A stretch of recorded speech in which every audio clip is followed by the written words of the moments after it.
Olá, graça e paz, meu irmão e minha irmã. Estamos iniciando a leitura da Bíblia em 365 dias, uma dose de amor com a Palavra de Deus.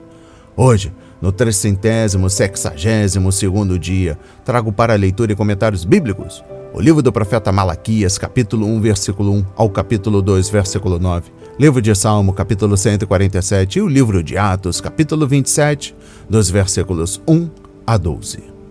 Neste momento, você precisa estar de posse de um bloco de anotação, caneta ou lápis. A Bíblia, tão importante quanto a sua leitura diariamente, nos aproxima de Deus, fortalecendo assim a nossa fé e a esperança. Enquanto você prepara o nosso kit de fé, trago uma mensagem rápida. Todos nós temos a necessidade de estarmos em comunhão com Deus diariamente. Comunhão esta, agora, a leitura da Bíblia. Orar, meditar, refletir. A Bíblia Sagrada está cheia de promessas. Precisamos acreditar na palavra de Deus. Alimente a sua fé. A sua palavra tem muito mais força do que as coisas contrárias. Estamos vivendo um tempo em que devemos abrir os olhos. Satanás não está aqui para roubar o seu carro, sua casa, sua roupa, seu apartamento, celular, relógio. Ele vem para roubar agora esta semente, este estudo bíblico, a sua fé e os propósitos que Deus tem para você. Precisamos usar todos os recursos que Deus tem nos dado, incentivar a leitura da Bíblia, estudar. A Bíblia Sagrada nos faz gerar a fé, nos faz ter o alimento, a cura e a restauração. A compreensão da palavra vem através da revelação pelo Espírito Santo. Senhor, revele a compreensão de sua palavra. Jesus Cristo, me dê compreensão de sua palavra hoje e sempre. Em nome de Jesus, amém e graças a Deus. Se desconecte de tudo e permita que a palavra do Senhor adentre em vossos corações. Vamos para a leitura no livro do profeta Malaquias, capítulo 1, versículo 1 ao capítulo 2, versículo 9. Sentença pronunciada pelo Senhor contra Israel por meio de Malaquias. O amor do Senhor por Jacó. O Senhor diz: eu sempre os amei. Mas vocês perguntam: como é que nos amaste? E o Senhor responde: Esaú era irmão de Jacó, mas eu amei Jacó e desprezei Esaú. Fiz dos montes de Edom uma desolação e dei a sua herança aos chacais do deserto. Se Edom disser: fomos destruídos, mas vamos reconstruir o que está em ruínas, o Senhor dos Exércitos responderá: eles podem até reconstruir, mas eu vou derrubar outra vez. E a terra deles será chamada de terra da maldade e povo contra quem o Senhor está irado para sempre. Vocês verão isso com os seus olhos e dirão: o Senhor é grande também fora das fronteiras de Israel. O Senhor reprova os sacerdotes. O filho honra o pai, e o servo respeita o seu senhor. Se eu sou pai, onde está a minha honra? E se eu sou senhor, onde está o respeito para comigo? Eu, o Senhor dos Exércitos, pergunto isso a vocês, sacerdotes que desprezam o meu nome. Mas vocês perguntam: como desprezamos o teu nome? Vocês oferecem pão impuro sobre o meu altar e ainda perguntam: em que te havemos profanado?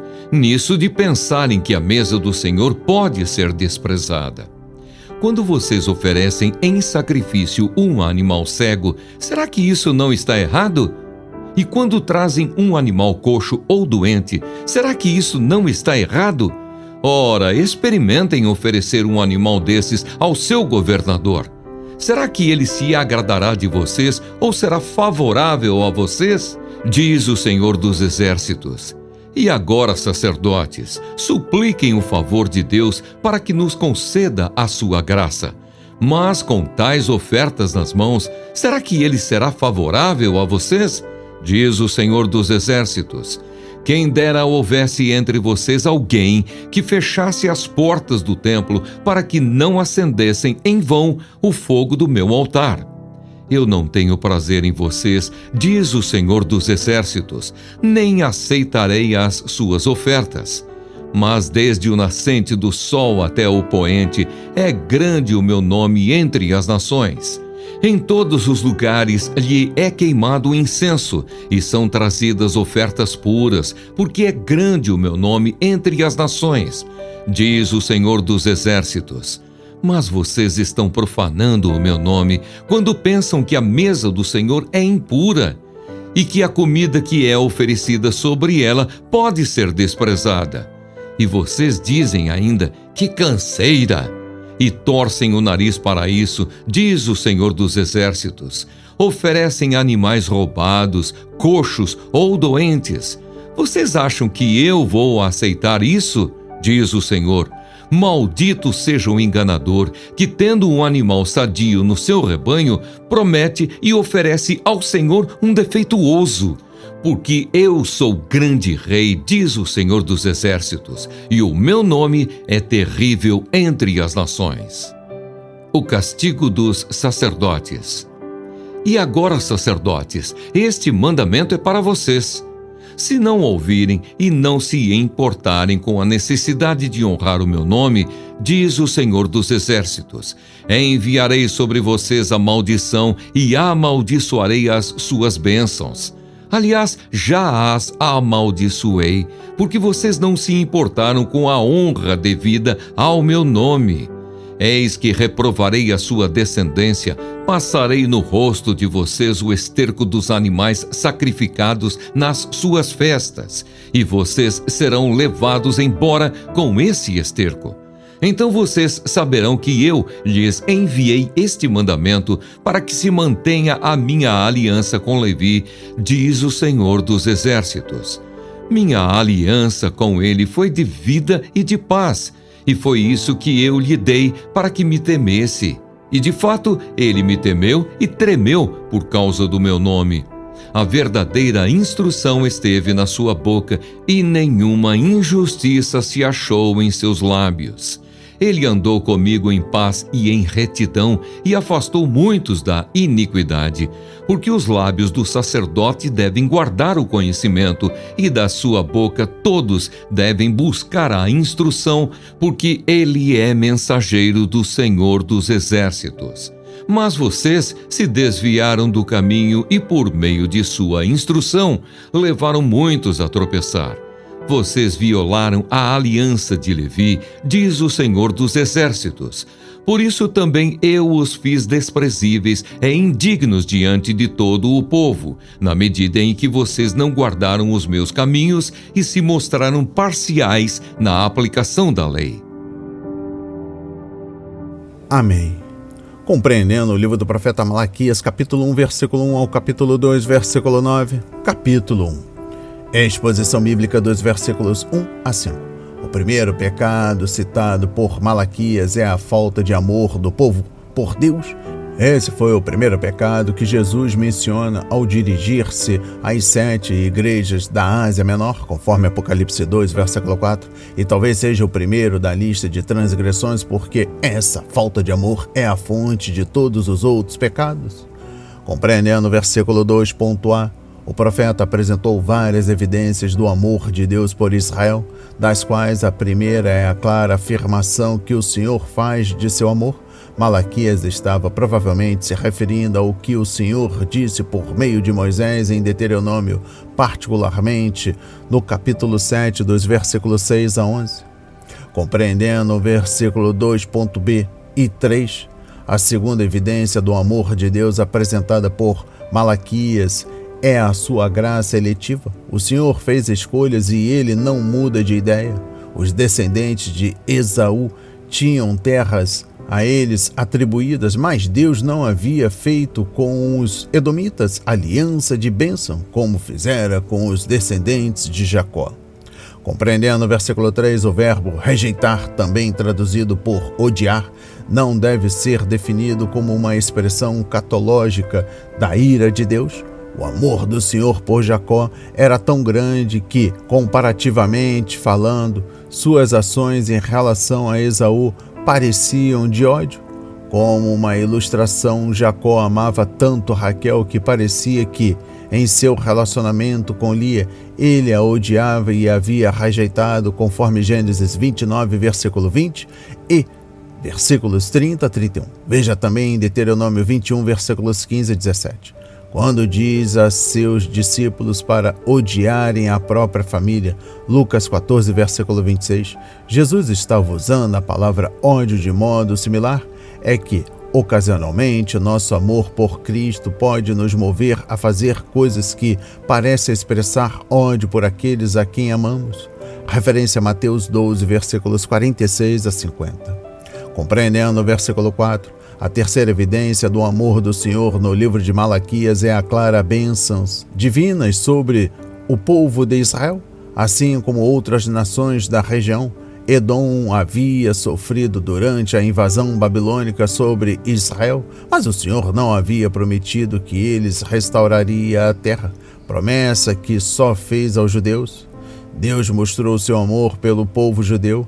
Primeiro, ele poupou os judeus que estavam exilados na Babilônia, conforme Jeremias capítulo 29, depois moveu Ciro para emitir um decreto que permitisse aos judeus voltarem a Judá e reconstruir seu templo. Além disso, o Senhor providenciou a liderança de Josué, o sumo sacerdote, Zorobabel, Neemias e Esdras, bem como o ministério profético de Ageu, Zacarias e Malaquias. Se o povo houvesse obedecido aos termos da aliança, o Senhor o teria abençoado ainda mais. Sim, eles eram um remanescente fraco, mas Deus era com eles e prometera abençoá-los. Compreendendo o versículo 5, é preciso lembrar que as provações que experimentamos como indivíduos ou congregação são também oportunidades para glorificar Deus diante do mundo que nos observa. Era desse modo que Paulo via sua prisão e possível morte em Roma, conforme Filipenses 1, versículos 12 a 26. E é desse modo que devemos olhar para os testes que Deus coloca em nosso caminho. Toda dificuldade é uma oportunidade para mostrar aos outros o que o Senhor pode fazer por aqueles que colocam sua confiança nele. A exposição bíblica do capítulo 1, versículo 6 ao capítulo 2, versículo 9. Nesta seção, a expressão meu nome é encontrada 8 vezes. Capítulo 1, versículo 6, versículo 11, versículo 14, capítulo 2, versículo 2, versículo 5 e também capítulo 3, versículos 16 e capítulo 4, versículo 12, referindo-se ao caráter e à reputação de Deus. Os sacerdotes que deveriam honrar esse nome estavam, na verdade, desonrando-o perante o povo e o próprio Deus. Os sacerdotes deveriam ser filhos de Deus, mas não honravam seu pai. Eles foram chamados para ser servos do Senhor, mas não mostravam respeito por seu mestre. Quando Malaquias os confrontou arrogantemente, os sacerdotes perguntaram: de que maneira temos desprezado o teu nome? Conforme capítulo 1, versículo 6. Malaquias respondeu claramente. A exposição bíblica dos versículos 6 a 14. Os sacerdotes estavam oferecendo sacrifícios impuros no altar. A palavra comida, conforme versículo 12, se refere aos sacrifícios previstos na lei de Moisés, conforme Levíticos, capítulo 1 ao capítulo 7. Esses animais deveriam ser perfeitos. Nada imperfeito podia ser trazido ao altar de Deus e aceito, conforme Levítico 22, versículos 17 a 33, Deuteronômio 15, versículos 19 a 23. Em suma, os sacerdotes estavam permitindo que as pessoas trouxessem ao Senhor menos do que o melhor delas. Se eles tivessem oferecido esses animais defeituosos ao governador, ele os teria rejeitado, mas o povo permitiu que, para o Senhor, aquelas ofertas imperfeitas seriam suficientemente boas. Compreendendo o versículo 8, nossas ofertas ao Senhor são um indicativo daquilo que está em nosso coração, pois onde estiver o seu tesouro, aí também estará o seu coração. Conforme Mateus 6, versículo 21, as pessoas que afirmam amar ao Senhor e a sua obra podem provar isso facilmente com o seu talão de cheques. Ofertar é uma graça, conforme 2 de Crônicas, capítulo 8, versículos 1 a 15. Portanto, se experimentamos a graça de Deus, não teremos problemas em ofertar generosamente a Ele, que tem nos dado tanto. É verdade. Aleluia. Compreendendo o versículo 10, Malaquias diz a esses sacerdotes desobedientes que fechar as portas do templo e parar completamente com os sacrifícios seria melhor do que continuar praticando tamanha hipocrisia. Melhor não haver religião nenhuma do que ter uma religião que falha por não dar o melhor a Deus. Se nosso conceito do Senhor é tão baixo que pensamos poder agradá-lo mediante a uma adoração barata, fruto de um coração dividido, então não conhecemos o Deus da Bíblia. De fato, um Deus que nos encoraje a fazer menos do que nosso melhor não é digno de nossa adoração. Compreendendo o versículo 13, outra razão para os sacrifícios danificados serem permitidos era que, como os sacerdotes e suas famílias se alimentavam de carne do altar, eles queriam garantir a comida na própria mesa. A economia andava mal, os impostos eram altos e o dinheiro escasso. Portanto, apenas os israelitas mais devotados à própria fé trariam o animal perfeito ao Senhor. Assim, os sacerdotes estabeleceram menos do que o melhor e encorajavam as pessoas a trazer o que estivesse disponível. No capítulo 2, é a exposição bíblica dos versículos 1 a 5. Os sacerdotes estavam desonrando o nome de Deus de outra maneira, desprezando o privilégio de exercer o sacerdócio. Eles não davam o devido valor ao chamamento sublime de Deus e tratavam o ministério no templo com negligência. Para eles, servir ao altar era um trabalho, não um ministério, e eles faziam isso para satisfazer a si mesmos e não para agradar e glorificar o Senhor. Infelizmente, essa mesma atitude é encontrada na igreja hoje.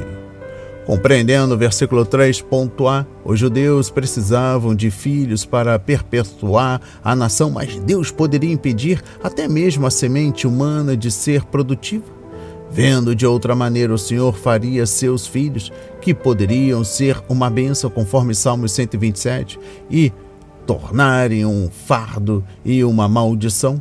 Não ter filhos pode ser doloroso, mas o sofrimento também pode vir de ter filhos que diariamente ferem o coração dos pais e trazem tristeza ao lar.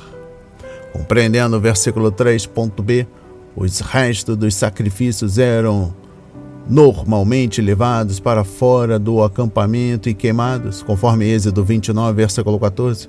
Mas Deus estava para humilhar os sacerdotes e esfregar no rosto deles os excrementos dos animais oferecidos nas festas. Isso os deixaria impuros e eles teriam de deixar o acampamento. Em suma, o que o Senhor estava dizendo era: vocês estão me desrespeitando, por isso vou tratá-los como lixo. Vocês não valorizaram o ministério sacerdotal porque então deveriam permanecer nessa função. E eu encerro a compreensão do livro do profeta Malaquias, capítulo 2, trago o versículo 9. Deus fez com que esses sacerdotes hipócritas fossem desprezados e humilhados diante de todo o povo. Os sacerdotes queriam ser populares e até distorciam a lei para ganhar amigos, mas as pessoas não os respeitavam. Líderes com integridade e caráter vão ter inimigos, mas conquistarão o respeito das pessoas. Os escândalos religiosos que têm se sucedido nos últimos tempos mostram que os incrédulos esperam que os líderes da igreja pratiquem o que pregam. É verdade. Vamos para a leitura no livro de Salmo, capítulo 147. Louvor ao Deus poderoso. Aleluia! Bom e amável é cantar louvores ao nosso Deus. Fica-lhe bem o cântico de louvor. O Senhor edifica Jerusalém e congrega os dispersos de Israel. Ele sara os que têm o coração quebrantado e trata das feridas deles. Conta o número das estrelas, chamando-as todas pelo seu nome. Grande é o Senhor nosso e muito poderoso. O seu entendimento não se pode medir. O Senhor ampara os humildes, mas faz com que os ímpios caiam por terra. Cantem ao Senhor com ações de graças. Ao som da harpa, cantem louvores ao nosso Deus, que cobre de nuvens o céu. Prepara a chuva para a terra, faz brotar nos montes a erva e dá o alimento aos animais e aos filhos dos corvos quando clamam. Não faz caso da força do cavalo, nem se compraz nos músculos do guerreiro. O Senhor se agrada dos que o temem e dos que esperam na sua misericórdia. Louve o Senhor, ó Jerusalém. Louve o seu Deus, ó Sião, pois ele reforçou as trancas dos seus portões e abençoou os que habitam em seu meio. Estabeleceu a paz em seu território e farta você com o melhor do trigo. Ele envia as suas ordens à terra e sua palavra corre velozmente. Faz cair a neve como lã e espalha a geada como cinza. Faz cair o seu gelo como se fossem migalhas. Quem pode resistir ao seu frio? Manda a sua palavra e o gelo se derrete. Faz soprar o vento e as águas correm. Anuncia a sua palavra a Jacó, as suas leis e os seus preceitos a Israel. Não fez assim com nenhuma outra nação. Todas ignoram os seus preceitos. Aleluia! Amém. Compreendendo o livro de Salmo, capítulo 147, exposição bíblica dos versículos 1 a 6. Os medos e persas capturaram a Babilônia em 539 a.C. e, em 537 a.C., Ciro emitiu um decreto permitindo que os judeus retornassem para sua terra. Liderado por Zorobabel, um grande grupo de exilados voltou para Judá no ano seguinte e o templo foi reconstruído. Neemias chegou a Jerusalém em 444 a.C. a fim de restaurar os muros e as portas da cidade santa. Tanto Isaías como Jeremias prenunciaram o cativeiro dos judeus, bem como sua libertação e regresso. Os fatos comprovaram a palavra profética de Deus como sempre, mas o salmista não somente observou os eventos, ele também percebeu o modo amoroso com que o Senhor cuidou de seu povo. Compreendendo o versículo 3, muitos israelitas perderam entes queridos na invasão e durante o tempo de cativeiro na Babilônia. O povo voltou para uma terra devastada e a casa destruída. Não é de admirar que eles estivessem de coração quebrantado. Conforme capítulo 34, versículo 18, Isaías 61, versículo 1, as feridas estavam no coração deles, não no corpo, pois muitos haviam se arrependido e confessado seus pecados ao Senhor, e por meio da palavra Deus lhes tinha dado o conforto de que precisavam. Aleluia! Referência a Salmos 107, versículo 20, Isaías capítulo 40. Compreendendo o versículo 5, nosso Deus é tão grande que conhece cada pessoa e cada necessidade. O Criador das galáxias, que sabe o nome de cada estrela, também é o Deus que cura o coração partido de seu povo, conforme Lucas 4, versículo 16 a 21. Ele edifica Jerusalém e levanta seu povo, pois nada é difícil demais para ele.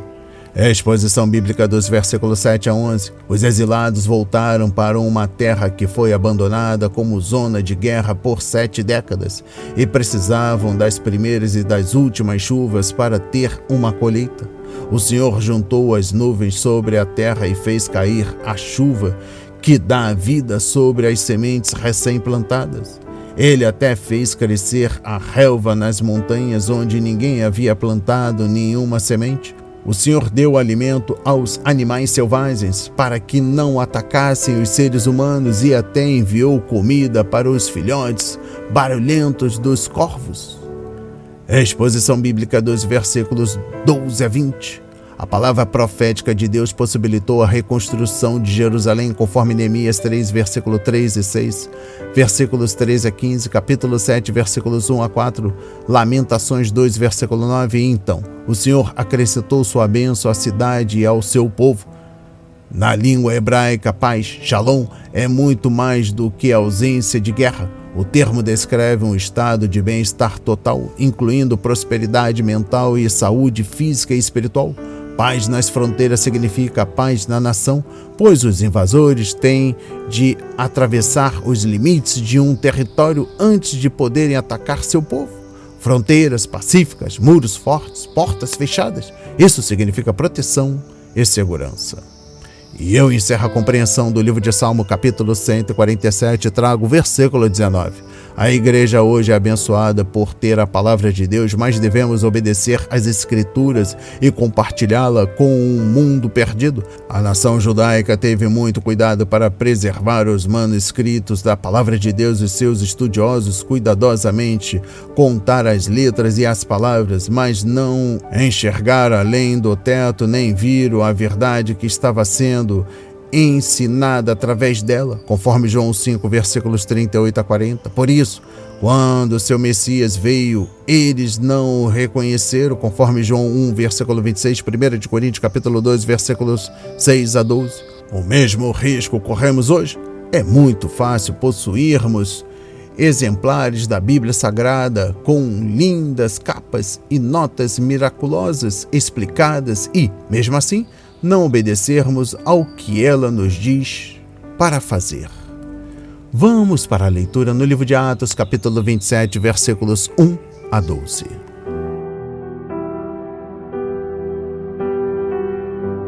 Paulo é enviado para a Itália. Quando foi decidido que devíamos navegar para a Itália, entregaram Paulo e alguns outros presos a um centurião chamado Júlio, do batalhão imperial. Embarcando num navio de Adramítio, que estava de partida para costear a província da Ásia, fizemo-nos ao mar, indo conosco Aristarco, um macedônio de Tessalônica. No dia seguinte chegamos a Sidom. Júlio, tratando Paulo com humanidade, permitiu que ele fosse ver os amigos e obter assistência. Partindo dali, navegamos ao abrigo da ilha de Chipre, porque os ventos eram contrários. E tendo atravessado o mar ao longo da Cilícia e Panfília, chegamos a Mirra, na Lícia.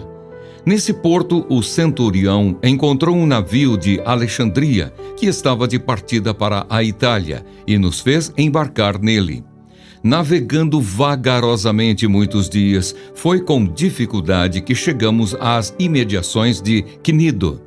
Não nos sendo permitido prosseguir por causa do vento contrário, navegamos ao abrigo de Creta, na altura de Salmona. Costeando a ilha com dificuldade, chegamos a um lugar chamado Bons Portos, perto do qual estava a cidade de Lazéia. Os perigos da viagem. Depois de muito tempo, tendo se tornado a navegação perigosa e já passado o tempo do dia do jejum, Paulo os aconselhou dizendo: Senhores, vejo que a viagem vai ser trabalhosa, com dano e muito prejuízo, não só da carga e do navio, mas também da nossa vida. Porém, o centurião dava mais crédito ao piloto e ao mestre do navio do que ao que Paulo dizia. Amém. Compreendendo o livro de Atos, capítulo 27, dos versículos 1 a 12.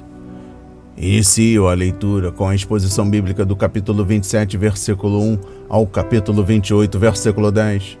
Este relato emocionante equilibra os discursos que temos lido no livro e dá mais drama à narrativa. Além disso, Lucas foi um historiador preciso que apresentou os fatos importantes sobre Paulo e sua viagem a Roma.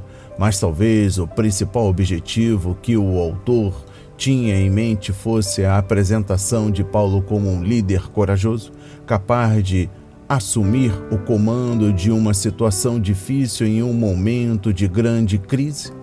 As futuras gerações amariam e estimariam Paulo ainda mais pelo que ele fez a caminho de Roma. A exposição bíblica dos versículos 1 a 20.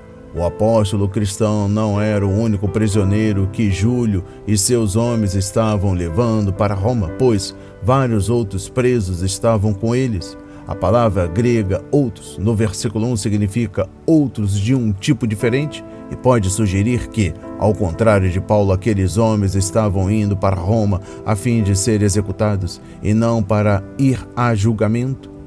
Que grande misericórdia de Deus eles receberam por terem conhecido Paulo, que poderia lhes dizer como ir para o céu quando morressem. E eu encerro a leitura da Bíblia em 365 dias e também da compreensão do livro de Atos, capítulo 27, dos versículos 1 a 12, trago o versículo 7. Os ventos fortes novamente impediram o progresso deles, de modo que muitos dias seriam necessários para atravessar os 210 quilômetros de Mirra a Cnido. Portanto, o capitão virou o leme para o sul-sudeste, em direção a Creta, passando por Salmona e finalmente chegando com esforço a bons portos. Havia sido uma viagem muito difícil até ali, um presságio das coisas que viriam. As palavras de hoje foram semeadas para as nossas vidas, para a honra e a glória do Senhor. Receba este alimento diário, não hesite, compartilhe. Deus está interessado na minha e na sua dor. Que Deus nos abençoe abundantemente.